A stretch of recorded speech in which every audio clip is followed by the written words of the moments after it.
Shalom, Yahobu. Pertama-tama saya ucapkan terima kasih atas kesempatan yang diberikan bagi saya untuk menyampaikan firman Tuhan pada malam hari ini. Mari kita membuka Alkitab kita bersama-sama di dalam kitab 1 Petrus pasal 1 ayat yang ke-22. 1 Petrus pasal 1 ayatnya yang ke-22. Firman Tuhan berbunyi demikian. Karena kamu telah menyucikan dirimu oleh ketaatan kepada kebenaran, sehingga kamu dapat mengamalkan kasih persaudaraan yang tulus ikhlas. Hendaklah kamu bersungguh-sungguh saling mengasihi dengan segenap hatimu. Bapak Ibu Saudara, tema yang diberikan oleh PGI atau tema Natal di tahun 2021 PGI dan KWI adalah cinta kasih Kristus yang menggerakkan persaudaraan. Dan subtema yaitu melalui hikmat Natal kita wujudkan ASN berakhlak dan berkinerja pasti dalam kebersamaan menuju Indonesia tangguh, Indonesia tumbuh. Bapak Ibu Saudara-saudara, kalau kita membaca 1 Petrus pasal 1 ayat 22 ini, ayat ini ditulis oleh Petrus, yang kita ketahui bersama bahwa Petrus adalah salah satu murid daripada Tuhan Yesus. Dan dia adalah murid yang pernah menyangkal Tuhan Yesus. Bapak Ibu Saudara, di dalam Yohanes pasal 21 ayat 15 sampai 19, di sini kita bisa melihat bagaimana kisah ketika Tuhan Yesus menanyakan kepada Petrus, apakah engkau mengasihi aku? Bapak Ibu bisa melihat di dalam Yohanes 21 ayat 15 sampai 17. Saya menerjemahkannya di dalam bahasa Yunani di sini Bapak Ibu. Yohanes 21 ayat 15 sampai 17. Sesudah sarapan, Yesus berkata kepada Simon Petrus, "Simon anak Yohanes, apakah engkau agape aku lebih daripada mereka ini?" Tuhan Yesus bertanya kepada Petrus, "Apakah engkau mengasihi aku?" Dan Tuhan Yesus memakai kata agape di situ. Karena kita tahu bersama bahwa kasih di dalam Alkitab itu ada 4. Ada agape, ada filia, ada storge, dan ada eros. Saudara, pertanyaan pertama Yesus kepada Petrus pada waktu itu. Yesus mengatakan, apakah engkau agape aku? Dan Petrus menjawab, engkau tahu bahwa aku filia engkau. Ternyata Petrus hanya mengasihi Tuhan Yesus sebatas pertemanan atau sebatas saudara. Setelah itu Tuhan Yesus menanyakan kedua kali, apakah engkau agape aku? Apa yang dijawab oleh Petrus? Petrus lagi-lagi menjawab, aku filia engkau. Setelah itu Bapak Ibu Saudara, Tuhan Yesus memberikan pertanyaan yang ketiga. Apakah engkau mengasihi aku? Dan terakhir, Petrus menjawab. Dan ia berkata kepadanya, Tuhan, engkau tahu segala sesuatu. Engkau tahu bahwa aku filia engkau. Di jawaban yang terakhir ini, Petrus tetap menjawab, aku filia engkau. Lalu kata Yesus kepadanya, gembalakanlah domba-dombaku. Saudara, di akhir pertanyaan Tuhan Yesus ini dan di akhir jawaban Petrus ini, Petrus menangis. Kenapa? Karena dia hanya sanggup mengasihi Yesus dengan kasih filia pada saat itu, bukan dengan kasih agape. Dan kalau kita baca di 1 Petrus 1 ayat 22 ini, di bagian terakhir dituliskan di situ, hendaklah kamu bersungguh-sungguh saling mengasihi dengan segenap hatimu. Petrus menggunakan kata agape di situ. dengan perjalanan yang begitu luar biasa. Ketika Petrus dalam pelayanannya, dia baru mulai menyadari bahwa kasih yang sejati itu adalah kasih agape. Kasih yang tidak menuntut balas. Kasih yang walaupun bukan kasih yang karena. Itulah kasih agape. Nah, saudara-saudara yang dikasihi Tuhan, menarik sekali tema yang diberikan oleh PGI di tahun 2021 ini. Yaitu kasih Kristus yang menggerakkan persaudaraan. Pertanyaannya adalah, kenapa kasih Kristus yang menggerakkan persaudaraan? Kenapa bukan kasih yang lain? Apakah uang bisa menggerakkan kasih persaudaraan? Bisa? Bisa, Bapak. Apakah jabatan bisa menggerakkan persaudaraan kita?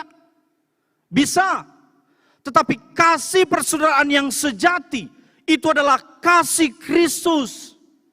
Itu yang seharusnya ada di dalam kekristenan.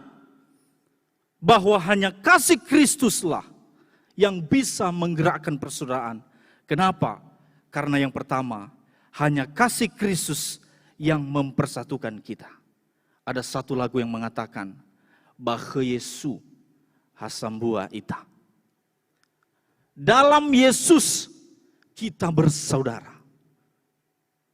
Saudara-saudara yang dikasihi Tuhan, dalam berbagai suku di Indonesia ini, berbagai bahasa kita dipersatukan. Apalagi hari ini kita merayakan Natal Oikumene. Dari berbagai denominasi gereja, kita dipersatukan dalam Kristus. Dan itu hanya bisa terjadi. Persaudaraan itu, persatuan yang sejati itu hanya bisa terjadi ketika kita ada di dalam Kristus. Dan itu yang dikatakan oleh Paulus, en Kristo, di dalam Kristus. Yang kedua, mengapa kasih Kristus yang menggerakkan persaudaraan? Karena hanya kasih Kristus yang rela berkorban bahkan sampai mati di atas kayu salib. Saya tidak pernah menemukan Tuhan seperti Tuhan Yesus yang diakui oleh orang-orang lain.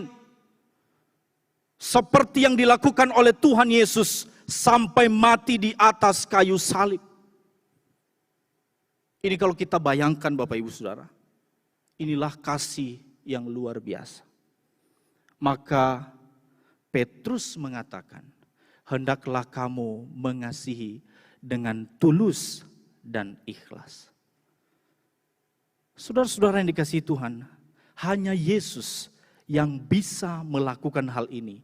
Dia rela berkorban sampai mati di atas kayu salib. Itulah kasih agape. Selanjutnya, mengapa kasih Kristus yang menggerakkan persaudaraan? Karena tidak ada kasih yang sejati seperti yang telah Tuhan Yesus lakukan bagi kita. Tidak ada. Seakan tidak masuk akal ketika kita mengasihi orang lain dan rela berkorban baginya. Kalau bisa, kita mengambil keuntungan bagi orang lain. Membunuh orang lain, melecehkan orang lain demi kepentingan kita. Berbanding terbalik dan apa yang dilakukan oleh Tuhan Yesus. Rela berkorban agar kita selamat. Dan itulah yang kita ingat di Natal ini. Semeriah apapun kita rayakan Natal, kalau tidak ada kasih di antara kita, kalau tidak ada kasih Kristus dalam hati kita, sia-sia kita merayakan Natal. Natal adalah momen di mana kita bersyukur atas kedatangan Tuhan Yesus ke bumi. Tetapi di balik itu ada tanggung jawab yang harus kita lakukan. Yaitu seperti Tuhan Yesus mengasihi kita. Kita juga mengasihi Tuhan Yesus dan sesama kita. Bapak Ibu Saudara, di mana kita terapkan kasih persaudaraan ini? Yang pertama adalah di dalam keluarga kita. Yang paling terkecil, yaitu dalam keluarga kita. Setelah itu di dalam gereja kita. Setelah itu di dalam pekerjaan atau usaha kita. Dan setelah itu di dalam masyarakat dan bangsa ini. Percuma kita bekerja baik, tapi dalam keluarga kita tidak baik. Maka kasih ini mari kita terapkan mulai dari keluarga kita. Saling mengasihi satu dengan yang lain. Saudara yang dikasihi Tuhan, dalam Yohanes 3:16, tadi berita pengampunan, berita anugerah telah dibacakan dalam berbagai bahasa. Karena begitu besar kasih Allah akan dunia ini sehingga ia mengaruniakan anaknya yang tunggal, supaya setiap orang yang percaya kepadanya tidak binasa, melainkan beroleh hidup yang kekal. Tapi Bapak Ibu Saudara, ada satu ayat, yaitu di dalam 1 Yohanes 3:16 yang jarang kita hafal. Mengatakan bahwa demikianlah kita ketahui kasih Kristus, yaitu bahwa ia telah menyerahkan nyawanya untuk kita. Jadi kita pun wajib menyerahkan nyawa kita untuk saudara-saudara kita. 1 Yohanes 3:16 berbicara tentang berita anugerah itu, di mana Tuhan Yesus datang menyelamatkan kita. Tetapi 1 Yohanes 3:16 berbicara tentang tanggung jawab kita. Bahwa Tuhan Yesus datang, kita punya tanggung jawab mengasihi saudara-saudara kita. Saudara yang dikasihi Tuhan, dalam Matius 22 ayat 36 sampai 40, ada seorang ahli Taurat bertanya untuk mencobai Tuhan Yesus. Ahli Taurat ini bertanya, hukum apa yang pertama dan terutama? Lalu Tuhan Yesus menjawab di dalam Matius 22 ayat 36 sampai 40 ini, hukum yang pertama adalah kasihilah Tuhan Allahmu dengan segenap hatimu dan seterusnya. Dan hukum yang kedua adalah kasihilah sesamamu manusia seperti dirimu sendiri. Saudara-saudara yang dikasihi Tuhan, dalam sebuah kisah di pagi hari pada hari Minggu pada saat itu, ada seorang yang hendak berlangkah masuk gereja. Saat itu seorang yang berada di pintu gereja menghadang orang ini. Orang yang datang ke gereja ini bukan orang Kristen, tetapi dia pengen masuk ke dalam gereja. Tetapi orang yang ada di pintu gereja ini menghadang dia dan berkata, mau kemana kamu orang kafir? Penjaga pintu itu adalah seorang penganut Kristen berkulit putih. Dan orang yang ingin masuk ke dalam gereja ini menjawab, saya ingin mengikuti ibadah di sini. Lalu orang Kristen itu kembali menghardik dia dan berkata, tidak ada ruang untuk orang kafir di gereja ini. Enyahlah dari sini, atau saya akan meminta orang untuk melemparkan kamu keluar. Siapa orang itu? Dialah Mahatma Gandhi. Saudara yang dikasihi Tuhan, dalam kehidupan Mahatma Gandhi ini, tokoh yang memperjuangkan kemerdekaan India dengan cara damai. Dia sering mengutip khotbah di bukit Tuhan Yesus Matius 5-7. Dan pada suatu hari saudara, seorang bernama Stanley yang pernah bertemu Mahatma Gandhi ini mengajukan pertanyaan kepadanya. Sekalipun Anda sering mengutip kata-kata Kristus, mengapa Anda kelihatannya keras menolak untuk menjadi pengikut Kristus?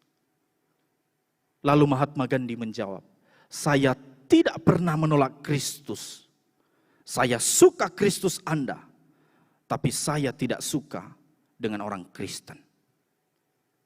Jika orang Kristen benar-benar hidup menurut ajaran Kristus, seperti yang ditemukan di dalam Alkitab, seluruh India sudah menjadi Kristen hari ini. Itulah kata Mahatma Gandhi. Bapak Ibu Saudara, Mahatma Gandhi melihat perbedaan antara orang Kristen dan pengajaran yang diajarkan oleh Tuhan Yesus Kristus. Mahatma Gandhi sering baca Alkitab, padahal dia bukan orang Kristen. Dan dia sangat tertarik dengan Alkitab itu. Tetapi ketika dia bertemu dengan orang Kristen, dia melihat perbedaan yang jauh. Bahwa Alkitab mengajarkan kasih, tetapi justru orang-orang Kristen tidak menunjukkan kasih itu yang diajarkan oleh Yesus kepada kita semua. Saudara-saudara yang dikasihi Tuhan, subtema mengatakan bahwa melalui hikmat Natal, kita wujudkan ASN, berakhlak. Berakhlak adalah orang yang punya budi pekerti, orang yang memiliki kelakuan yang baik. Dan berkinerja pasti, profesional, akuntabel, sinergi, transparan, dan inovatif. Ini hanya bisa dilakukan kalau kita saling mengasihi. Tanpa memandang jabatan. Entah itu dia bawahan kita, atasan kita. Saling mengasihi satu dengan yang lain. Saudara-saudara yang dikasihi Tuhan, Natal berbicara tentang kasih. Kasih Kristus yang dianugerahkan kepada kita. Maka kita juga mempunyai tanggung jawab. Seperti apa yang telah dilakukan oleh Tuhan Yesus kepada kita. Mengasihi sesama. Mengasihi sesama. Kasih dan persaudaraan ini akan terwujud jikalau kita benar-benar mengasihi Tuhan Allah kita dengan sungguh-sungguh. Ada sebuah lagu yang mengatakan, mengasihi lebih sungguh. Sebagai penutup dari khotbah ini, mari kita bernyanyi bersama. Mengasihi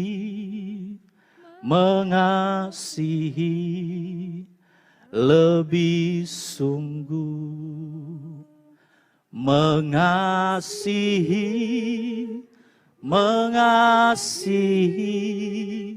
lebih sungguh. Tuhan lebih dulu mengasihi kepadaku, mengasihi